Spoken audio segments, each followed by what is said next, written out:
I first met Brittany I guess on Facebook, and then I followed her to YouTube. She started out about 5 years ago doing recipes from Dr. Greger's book, How Not to Die Cookbook. And she's a recipe creator. She has a website, both for members, non-members. She does a blog. She creates at least 5 to 10 new recipes every month for her website. She has a Facebook group. She has a Facebook page. I have to read this because I can't remember it all. She has an Instagram page that has over 33,000 followers. She co-leads a plant-based support group in Philadelphia. She has 2 cookbooks, primarily for weight loss. She has a YouTube channel. Now, these numbers will blow you away. Over 68,000 subscribers and over 5,040,000 views. I think people like her YouTube channel. She also has a full-time job as a middle school art teacher. She's in the process of building a new house. She's a board member with the National Health Association and contributes to their monthly magazine. I don't know. How do you have time? I need to know your secret. How do you have time to do all this, and when do you sleep?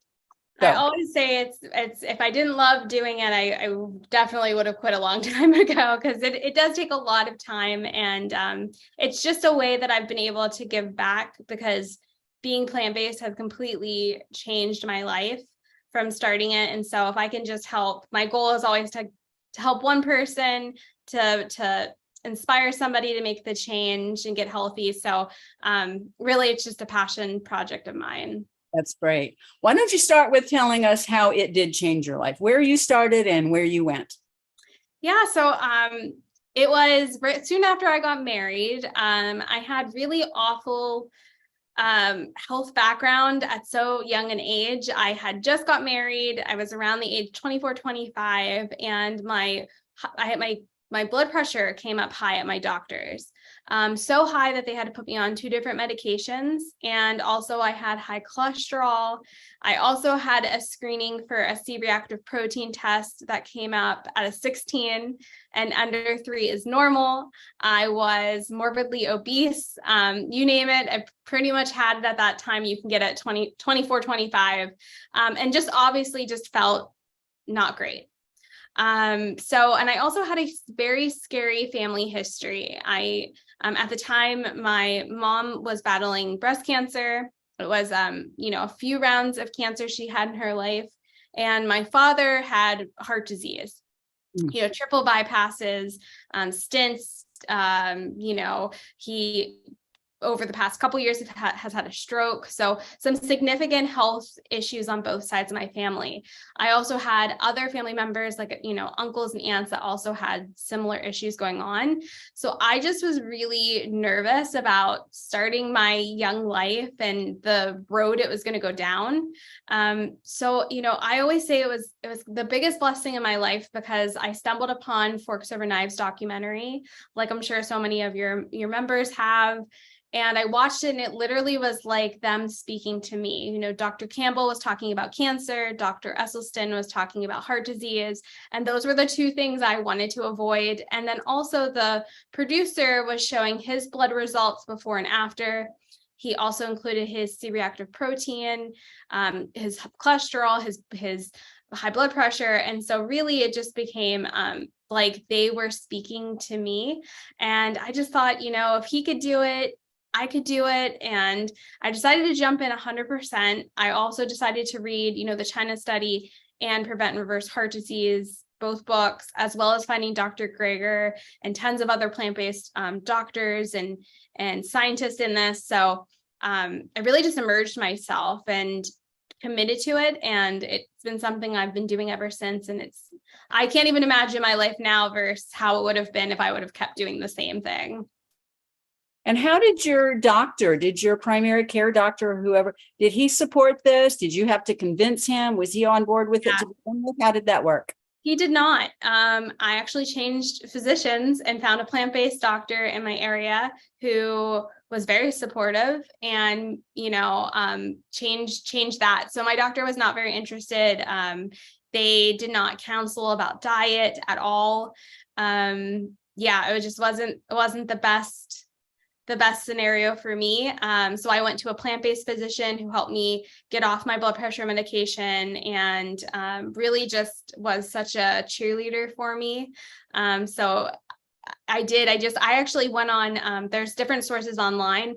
I live in Pittsburgh. And so I just put in, plant-based Pittsburgh doctors and found one that was in my area. So yeah, I'm very fortunate that I did have a doctor at one switching that was very supportive.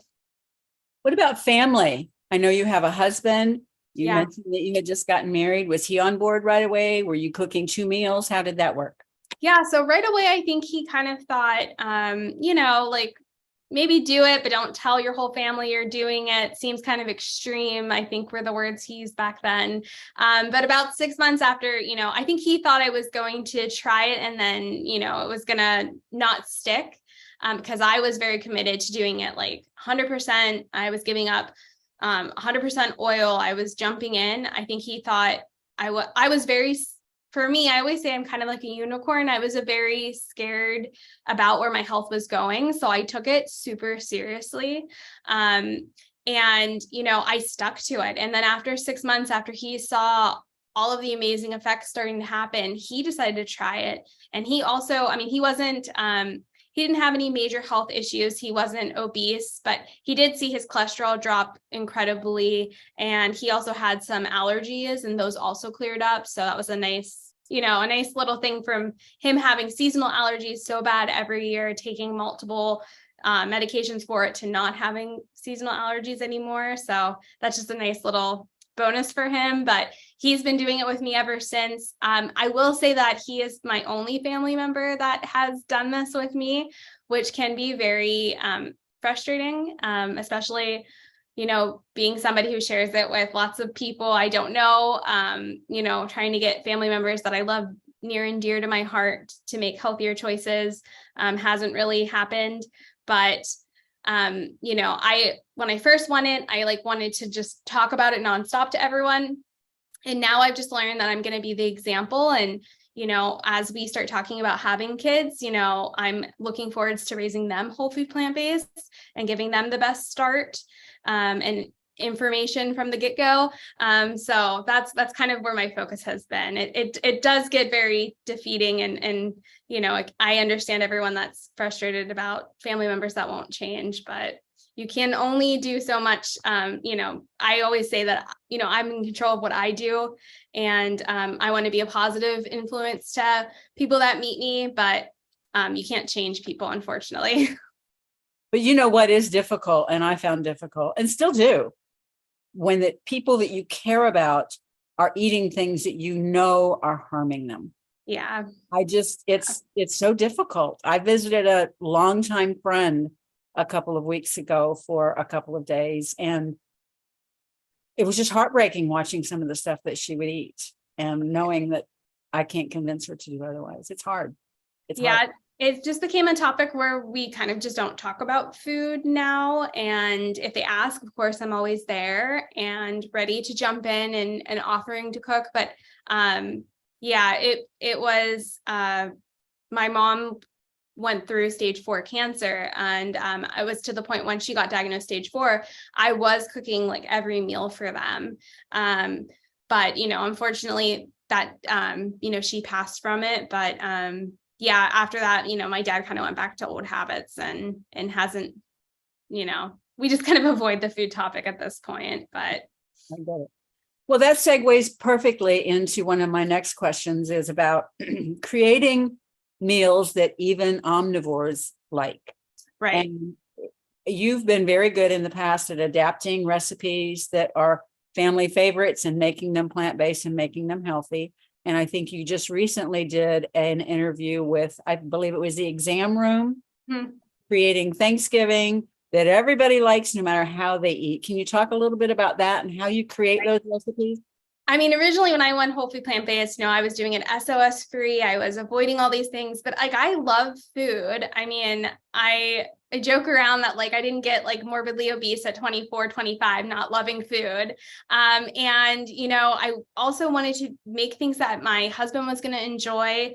And so I just, there were things that I thought about, like, family recipes that I didn't want to lose the memories, especially with my mom passing. And there are things that I make that are very important to me. And I found that there's ways to do it healthy. We literally can take pretty much any recipe and swap out ingredients and still have it be those things that we love, those flavors that we love. And we do it all the time, especially around the holidays. We specifically have this chocolate cake that was like made for everyone's birthday, every Christmas. It was beloved. I make it for my husband every year on his birthday, and I found a way. And I swear that recipe, it had buttermilk, it had eggs, it had sugar, it had, I think it had regular butter in it too. If there's a way to transform something and I figured it out, it literally, I feel like it tastes better than the original. And so, now the sky's the limit with what, you can make. So that's kind of my niche. Sounds amazing. Yeah, it's kind of my niche. It's on our YouTube channel. It's called the chocolate cream cheesecake. If you go to the Jaroudi family, we make it in a loaf pan, or you can make it in a bundt pan. And it's my favorite thing. I presented it at the National Health Association conference this year in June.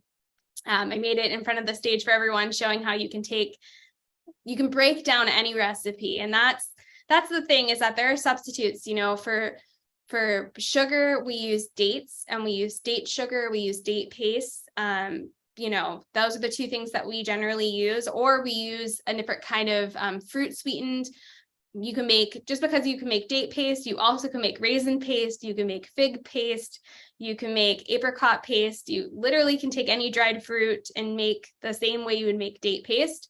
So we do that, or applesauce. For oil, we generally will just leave it out or use applesauce in a recipe if it's a baked good recipe. If it's sauteing, we use vegetable broth. And then for salt, we use miso.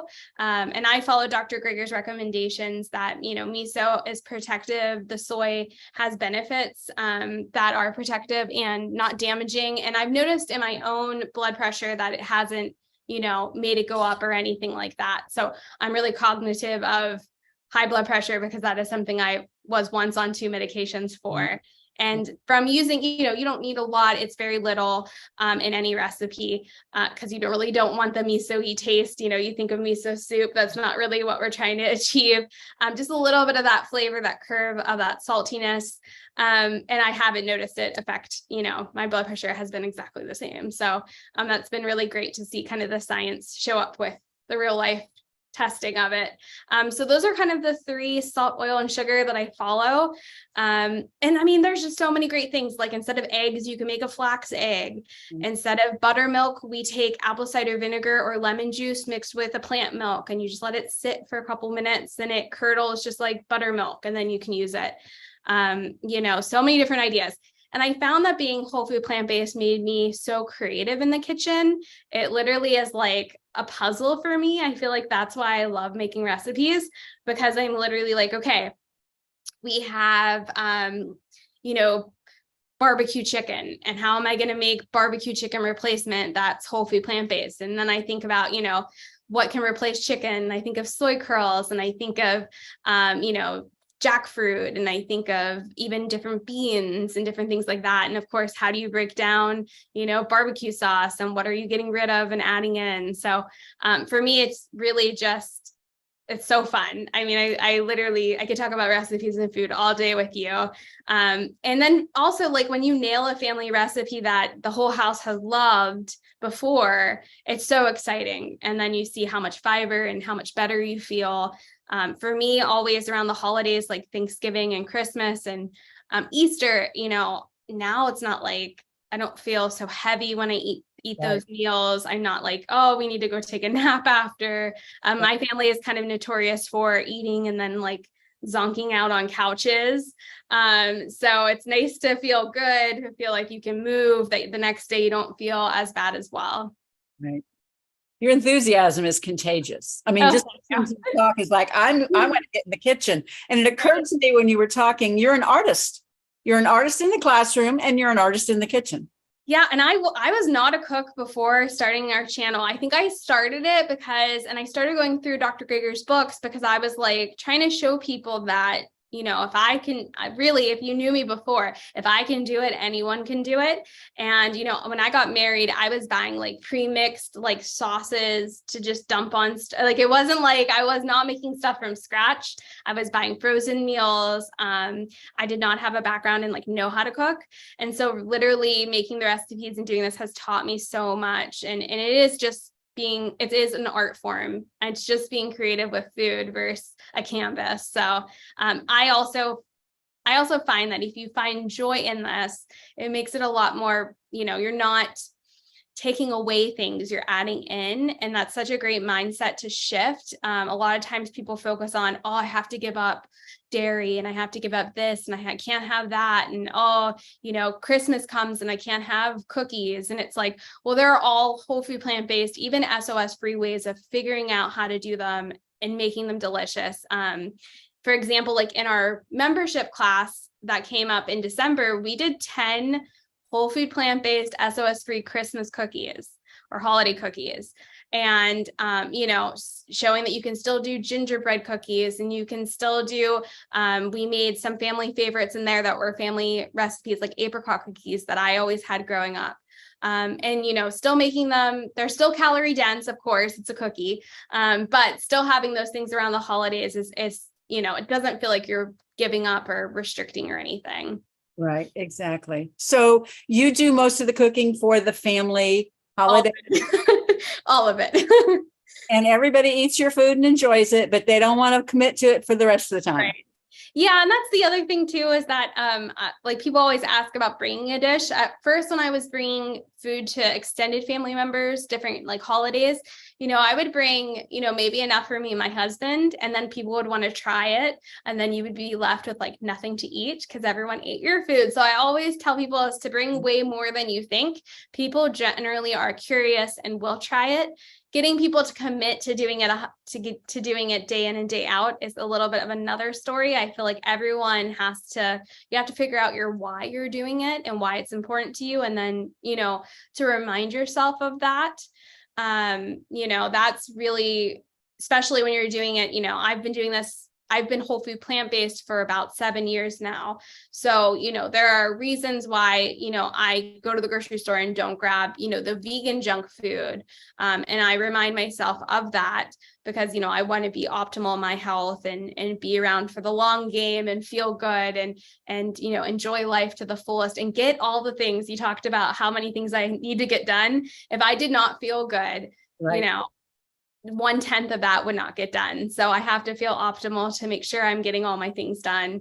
So reminding yourself your why is important, but I do feel like everyone has to kind of come to it. And that's the same thing. Like, when I started this, my husband was not really quite sure. And then he started to educate himself. I would kind of give him podcasts to listen to, like nutritionfacts.org's podcast and the Exam Room podcast.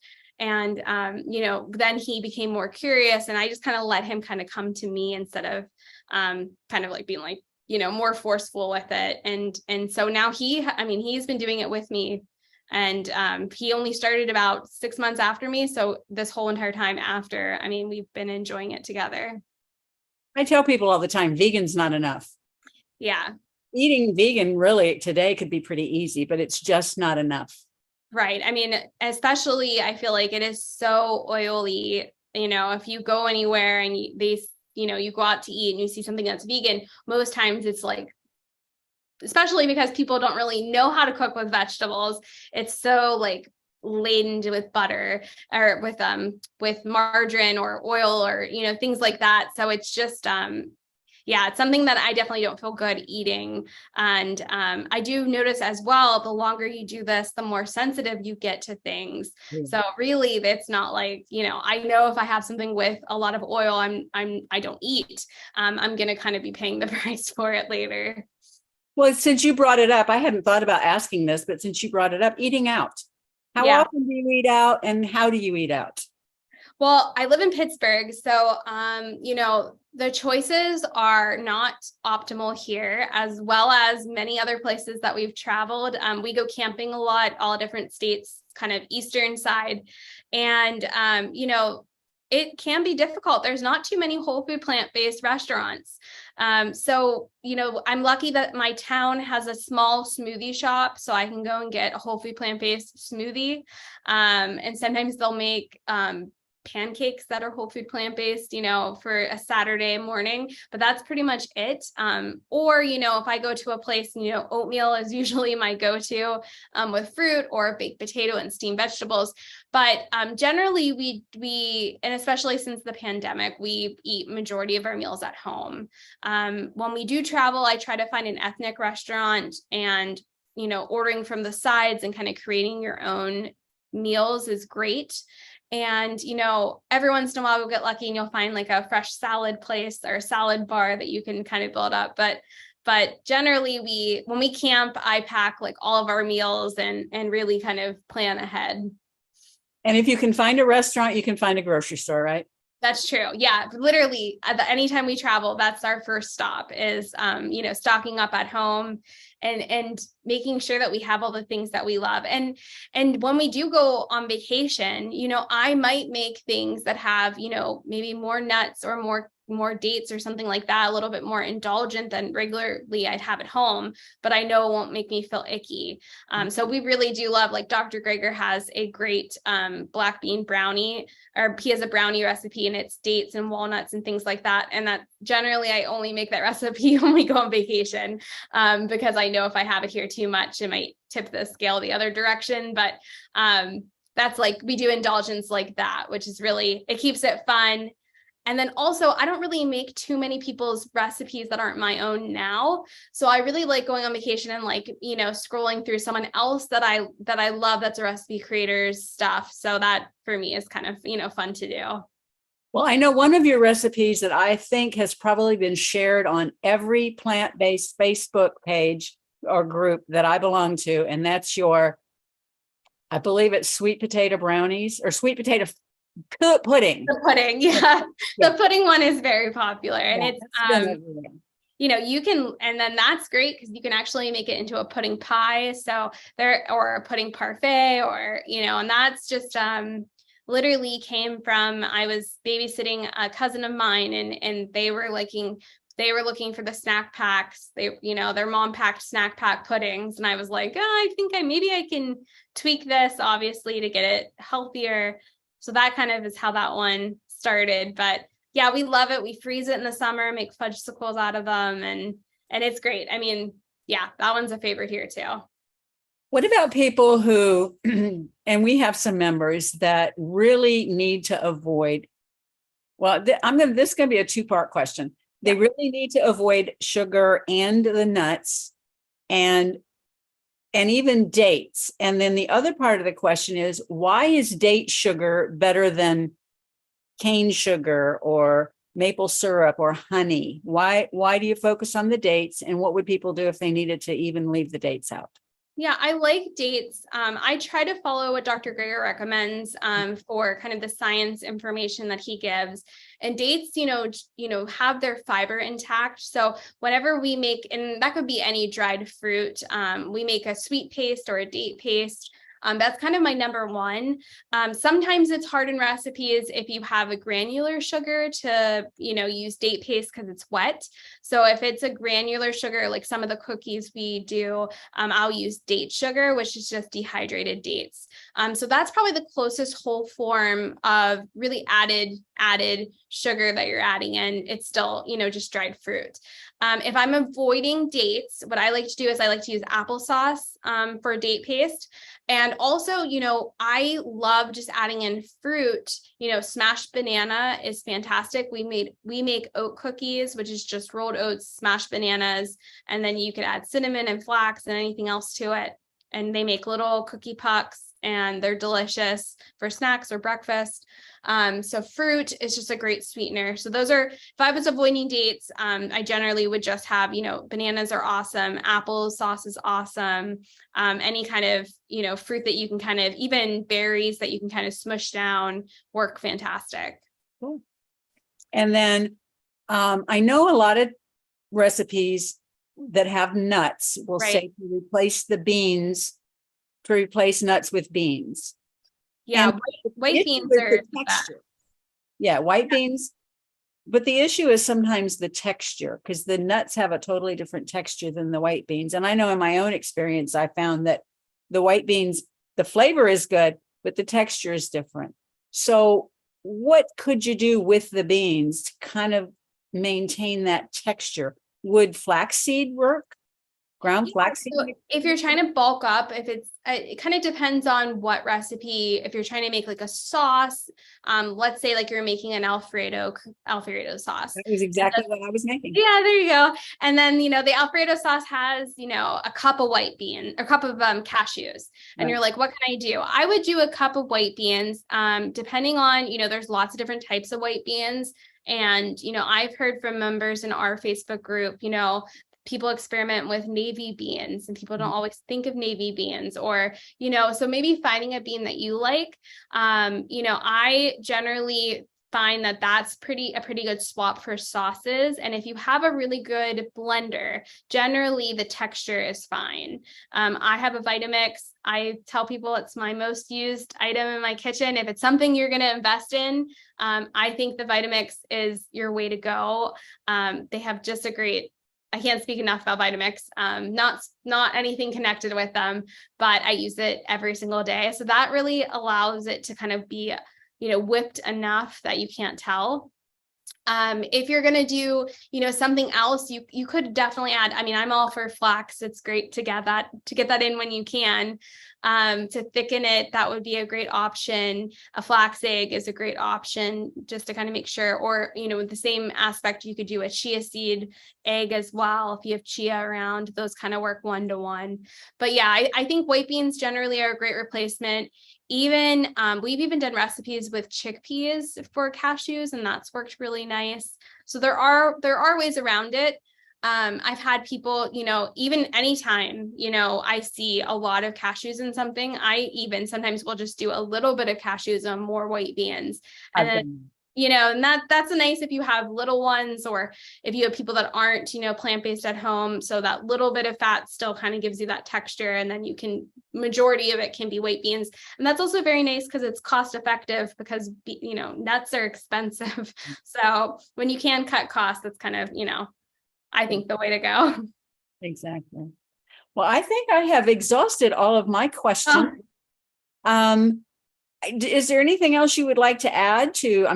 You've thrown us a lot of stuff. I know we're gonna at the bottom of the show notes, at the bottom of the YouTube, when we finish editing it and posting it, we're gonna have a link to your Facebook group, a link to your Facebook page, your website.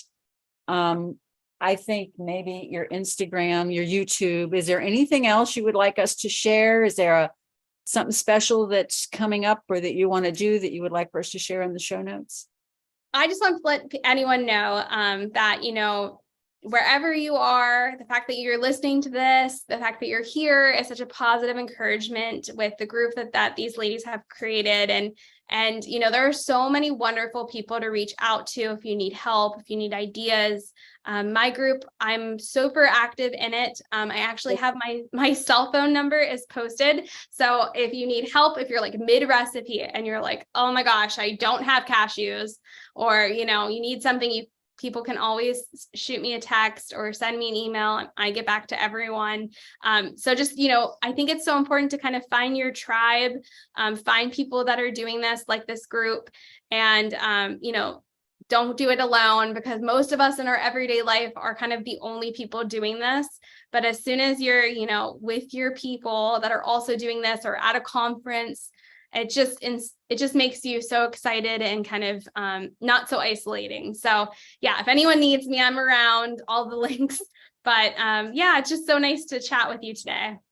Most of us did start alone. I think everybody that I know that started this started alone. Nobody joined us. Nobody, whatever. My husband was, well, you got yours in 6 months. It took me a lot longer to get mine on board. But it's tough sometimes. Most of the people in my life don't do this, and aren't interested. So I value the people the relationships I've made, the plant groups that I've have found in my community. Online is such a great space to make friends and to go at it with somebody. So you don't have to do it alone. There's the plant-based whole universe has exploded in the 5 years even I have started. So there are so many recipes and resources out there. And I don't think anybody has any more than you do. Honestly. I appreciate that.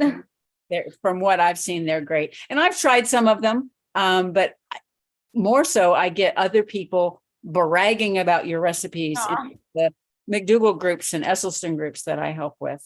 I hear your name pops up all the time. Thank you.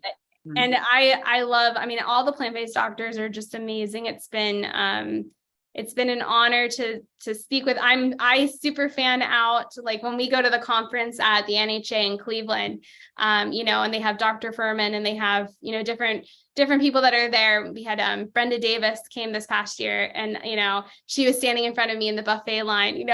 I'm just like everyone else, and I tell people that all the time, like, I'm just a normal person getting along, doing whole food plant-based. So always feel that you can reach out to people for help and everyone can do it. I can't imagine my life 5 years ago to now. So if you're just starting or, you've fallen off and getting back on, there's so much hope. I do have to correct you on one issue there. I do think you are much more than just a normal person. Oh, yeah, thank you. You're like a superwoman type person. So, oh, thank you.